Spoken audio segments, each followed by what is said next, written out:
Assalamualaikum, perkenalkan saya Anis Marti Astuti, calon guru penggerak angkatan 7 dari Kabupaten Malang. Salam guru penggerak.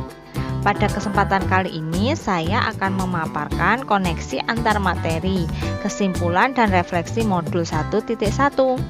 Saya akan merefleksi diri saya dengan 3 pertanyaan sebagai berikut. 1. Apa yang Anda percaya tentang murid dan pembelajaran di kelas sebelum Anda mempelajari modul 1.1? 2. Apa yang berubah dari pemikiran atau perilaku Anda setelah mempelajari modul ini? 3. Apa yang dapat segera Anda terapkan lebih baik agar kelas Anda mencerminkan pemikiran Ki Hajar Dewantara? Apa yang Anda percaya tentang murid dan pembelajaran di kelas sebelum Anda mempelajari modul 1.1? Yang pertama, guru kurang memahami karakteristik peserta didik. Saya cenderung menyamaratakan anak tanpa memperhatikan keunikan masing-masing peserta didik. Yang kedua, teacher center, yaitu pembelajaran didominasi oleh guru. Dalam pembelajaran, saya masih banyak berceramah dan peserta didik hanya duduk mendengarkan.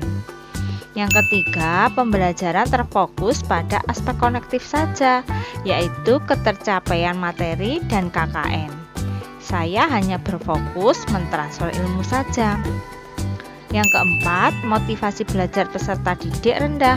Saya sering memperhatikan mereka terlihat lesu dan tidak bersemangat. Yang kelima, peserta kurang aktif dalam pembelajaran. Saya sering melontarkan pertanyaan kepada mereka, tetapi mereka tidak tertarik untuk menjawab pertanyaan saya. Yang keenam, fokus saya pada suasana kelas yang tenang dan peserta didik memperhatikan saya.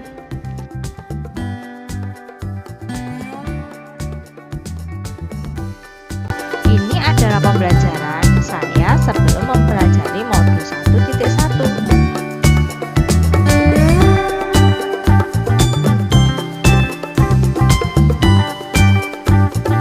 Setelah saya mempelajari modul 1.1 yang berubah dari pemikiran dan perilaku saya, yaitu yang merubah pemikiran saya. Yang pertama, student center, yaitu pembelajaran yang berpusat pada peserta didik. Pembelajaran yang melibatkan peserta didik di dalamnya sehingga peserta didik menjadi lebih aktif dan dapat mengkonstruksi pengetahuannya. Yang kedua, guru bukanlah satu-satunya sumber belajar.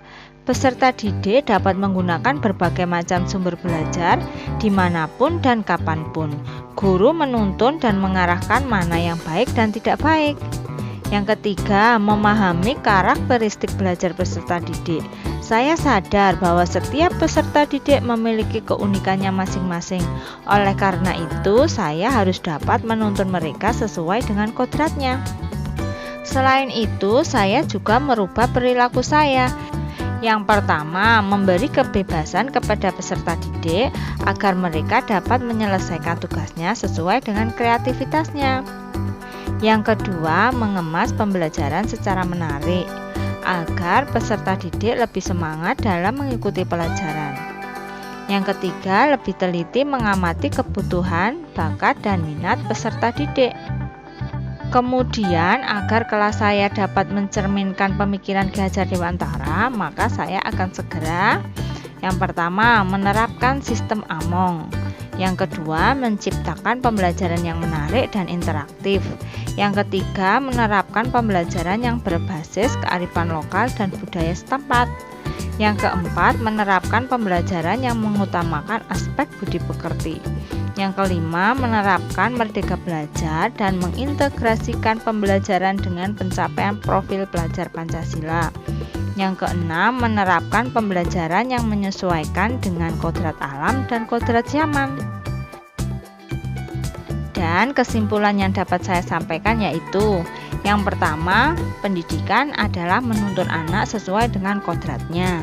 Yang kedua, sejatinya pendidikan adalah berhamba kepada anak. Yang ketiga, pendidikan juga harus mengutamakan penanaman budi pekerti yang baik. Demikianlah pemaparan dari saya. Terima kasih dan wassalamualaikum warahmatullahi wabarakatuh.